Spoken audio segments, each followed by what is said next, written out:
ஆன்மீகத்தின் வழி நடக்கும் அன்பு சொந்தங்கள் அனைவருக்கும் வணக்கம். பொதுவா இந்த வீடியோ பதிவு பார்க்கக்கூடிய அன்பர்களுக்கு ஒரு விஷயம் சொல்றேங்க. உங்களுக்கு எல்லாருக்குமே எல்லா விதங்களிலுமே நல்லது மட்டுமே நடக்கணும்னு சொல்லிட்டு நான் மனசார கடவுள்கிட்ட வேண்டிக்கிறேன். வாழ்க வளமுடன். எல்லாரும் எப்படி இருக்கீங்க? நல்லா இருக்கீங்க அப்படின்னாக்க நீங்க மேலும் மேலும் நல்லா இருக்கணும். கொஞ்சம் அப்படி இப்படி இருக்கு. மனசுக்கு கஷ்டமா இருக்கு அப்படின்னா, கூடிய விரைவில அந்த சூரிய பகவானுடைய ஒளிக்கதிர் பட்டு காணாம போகக்கூடிய பனித்துளி மாரி உங்களுடைய கஷ்டங்களும் காணாமல் போகட்டுங்க. அதற்கு உதவக்கூடிய விதத்தில் தாங்க இந்த வீடியோ பதிவு நிச்சயமா இருக்கும். அதாவது ஜூலை மாதத்துல கிட்டத்தட்ட 3வது வாரத்துக்கு அதாவது 11/7/2024 இன்னையிலிருந்து அடுத்து வரக்கூடிய 7 நாட்கள் உங்களுக்கு என்னென்ன விஷயங்கள் சாதகமான அமைப்பு இருக்கு, இல்ல பாதகமான அமைப்பு இருக்கா? சாதகமான அமைப்ப அப்படியே விட்டுடுவோம். கடவுளுடைய அனுகிரகத்தால அது இன்னும் சிறப்பா நமக்கு நடக்கும். பாதகமான அமைப்பு இருக்கா? அத நம்ம எப்படி வந்துட்டு பாதிப்பு இல்லாம பாத்துக்கிறது? கடவுளுடைய அனுகிரகத்த கெட்டியா பிடிச்சுக்கிட்டு எப்படி இன்னும் நம்ம சீரும் சிறப்புமா நம்ம வாழ்க்கையை செம்மைப்படுத்திக்கிறது அப்படிங்கிறத தெளிவா பார்க்கலாங்க. அந்த வகையில இந்த வீடியோ பதிவுல அசரீரியே உங்களுக்கு வாக்கு சொன்னா எப்படி இருக்கும்? பின்னாடி நடக்க போறது முன்னாடி தெரிஞ்சுக்கிறதுனால, நம்ம ஒரு சில விஷயங்கள்ல எச்சரிக்கையா இருக்கலாம் இல்லையா? அப்படிதாங்க இருக்க போகுது இந்த வீடியோ பதிவு. இந்த வீடியோ பதிவு உங்களுக்கு பிடிச்சிருந்து அப்படின்னாக்கா, நம்ம வீடியோக்கு லைக் பண்ணுங்க. நம்ம சேனல சப்ஸ்கிரைப் பண்ணுங்க. மேலும் பிடிச்சது அப்படின்னாக்கா, உங்க ஃப்ரெண்ட்ஸ் அண்ட் ஃபேமிலிக்கு ஷேர் பண்ணுங்க. உங்க வாழ்க்கைக்கு ஒளி ஏற்றக்கூடிய விதத்துல இந்த வீடியோ பதிவு இருக்கும். இதைத் தொடர்ந்து 12 ராசிகளுக்கும் இன்னையிலிருந்து அடுத்து வரக்கூடிய 7 நாட்கள் யாரு யாருக்கு எப்படிங்க இருக்க போகுது? பார்த்து தெளிவா தெரிஞ்சுக்கலாங்களா? சுக்கிர பகவானே ராசி அதிபதியாகவும் 12 ராசியில 2வது ராசியாகவும் வலம் வந்து கொண்டிருக்கக்கூடிய ரிஷப ராசி அன்பர்களே. பார்க்கறதுக்கு என்னமோ காள மாரி தான் இருக்கீங்க. ஆனா, உள்ளுக்குள்ள நம்ம கதறி கதறி அழுகுறது நமக்கு மட்டும் தான் தெரியும். ஆனா, வெளிய காட்டிக்க மாட்டேன். என்னோட கஷ்டம் என்னோட போகட்டும். என்னோட கஷ்டத்த நீ தெரிஞ்சுக்கிட்டு என்ன பண்ண போற? சிரிப்ப. எனக்கு ஏதாவது நீ உதவி செய்ய போறியா? அப்படின்றது தான் உங்களுடைய குணம். உண்மதானே? உண்மைன்னு சொல்லி கமெண்ட் பாக்ஸ்ல பதிவு. கஷ்டமோ, நஷ்டமோ நான் உண்டு, என் வேலை உண்டு, என் குடும்பம் உண்டு. அதாவது முக்கியமா அந்த ரிஷப ராசிக்காரங்க திருமணத்துக்கு முன்னாடி குடும்பத்த அப்படியே தூக்கி புடிச்சு பார்த்திருப்பீங்க. ஆனா கல்யாணத்துக்கு அப்புறம் பார்த்தீங்கன்னாக்கா, நீங்க, உங்க ஒய்ஃபு, உங்க குழந்தைங்கன்னு சொல்லிட்டு அது ஒரு தனி செப்பரேட்டா பிரிஞ்சிருப்பீங்க.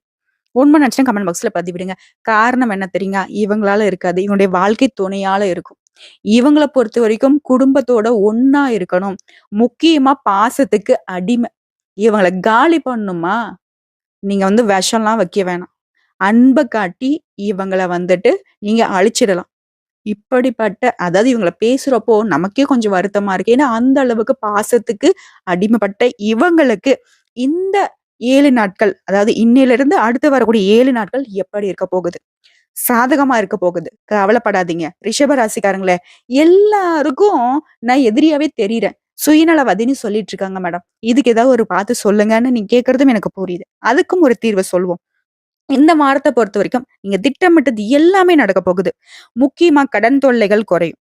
வழக்குகள்ல அதாவது கோர்ட்டு கேஸ்ன்னு ஏதோ சொத்து சம்மந்தமாவோ, இல்ல ஏதாவது ஒரு விஷயத்துக்கு நீங்க கோர்ட்டு கேஸ்ன்னு ஏறிட்டு இருக்கீங்களா? அந்த வழக்குகள்ல சாதகமான முடிவு கிடைக்கும்.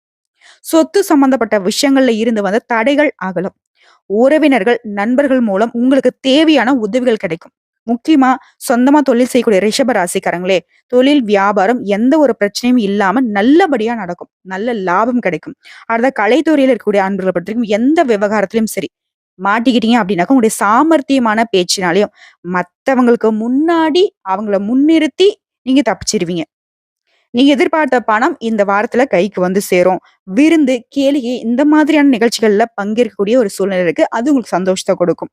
உங்களுடைய சாதுரியமான பேச்சுக்கள் மூலம் காரியங்கள்ல வெற்றி பெறுவீங்க. அரசியல்வாதிகளா இருக்கீங்களா? உங்களுடைய வளர்ச்சியில இருந்து வந்த முட்டுக்கட்டைகள் நீங்கும். உங்களுடைய கடினமான உழைப்பு இருக்கு இல்லைங்களா? அது உங்களுக்கு வெற்றியை கொடுக்கும். மேலிடத்துல கனிவான பார்வை உங்க மீது விழுங்க. முக்கியமா பெண்களுக்கு திட்டமிட்ட காரியங்களை செய்து முடிப்பீங்க. தடைகள் நீங்கி பணிகள்ல வேகம் பிடிக்கும். தொழில் அவ்வளவா வேகம் இல்லைங்க. மந்தமா இருக்கு அப்படின்னு சொல்றீங்களா? நல்லா நடக்கும். நீங்க ஒரு செயல்கள்ல ஈடுபட்டிருக்கீங்க. அத செஞ்சு முடிக்கவே முடியல. கண்டிப்பா நடக்கும். வேகம் காட்டும். ஒரு வீடு ஸ்டார்ட் பண்ணிட்டீங்க. அந்த வீடு கட்டுற ப்ராசஸ் ஜவ்வு மாரி இழுத்துக்கிட்டே இருக்கா? சட்டு புட்டுன்னு இந்த 7 நாட்கள்லயே அந்த வீடு கட்டி முடிக்கிறதுக்கான ஒரு வேகம் இருக்கும். புரியுதுங்களா? எந்த ஒரு விஷயத்திலயும் ஒரு வேகம், விவேகம் கண்டிப்பா இந்த வாரத்துல நீங்க அனுபவிப்பீங்க. முக்கியமா பல தடைகளை தாண்டி மாணவர்கள் கல்வியில வெற்றி பெறுவீங்க.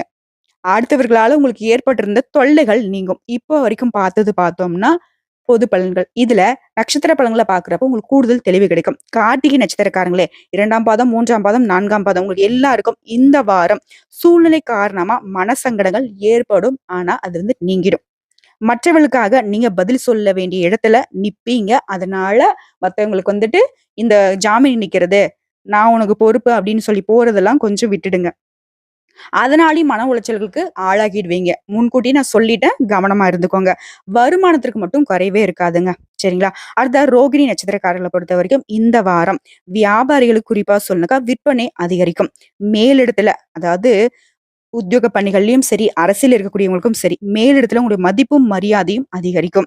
வெளியூர் பயணம் ஒன்ற இந்த வாரத்துல நீங்க மேற்கொள்ள வேண்டிய ஒரு சூழ்நிலை இருக்கும். தக்க சமயத்துல ஒருவருக்கு உதவி புரிவீங்க. இதன் காரணமாவும் சமூகத்துல உங்களுடைய அந்தஸ்து உயரும். இதைத் தொடர்ந்து மிருகசீரிஷம் நட்சத்திரத்துல 1ஆம் பாதம், 2ஆம் பாதம் உங்கள பொறுத்தவரைக்கும் இந்த வாரம் சிலர்கிட்ட ரொம்பவே கண்டிப்பா நடந்துக்கணுங்க. இல்லன்னா அவங்க நம்ம தலை மேல ஏறி உட்கார்ந்துருவாங்க. உங்களுக்கு பிடித்தமான ஆலயத்துக்கு சென்று வழிபாடு செய்வீங்க. இதன் காரணமா மன நிம்மதி அடைவீங்க.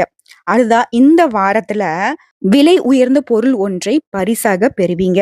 உங்களுடைய நண்பர்கள் உங்களுக்கு ஒத்துழைப்பாக இருப்பாங்க.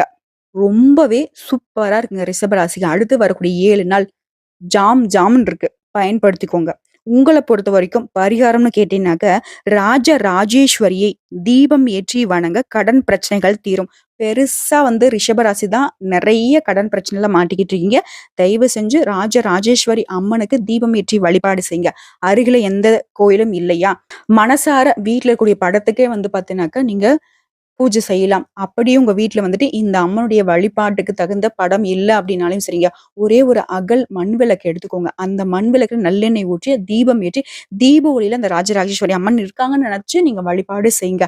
ஏன்னா கடவுள பொறுத்தவரைக்கும் தூண்லயும் இருக்காங்க, துரும்புலயும் இருக்காங்க. உங்க மனசுல நெனச்சுக்கோங்க, உங்க மனசுக்குள்ளயும் அவங்க குடியிருப்பாங்க.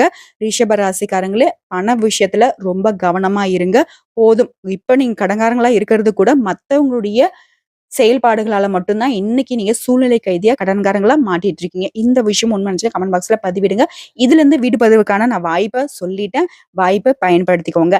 அடுத்து வரக்கூடிய 7 நாள் ரிஷப ராசிக்கு ராஜ வாழ்க்கை கொடுக்கும். நல்லதே நடக்கும். நல்லது மட்டுமே நடக்கும். வாழ்க வளமுடன். ஓம் ஸ்ரீ ராஜ ராஜேஸ்வரி அம்மனை போற்றி போற்றி.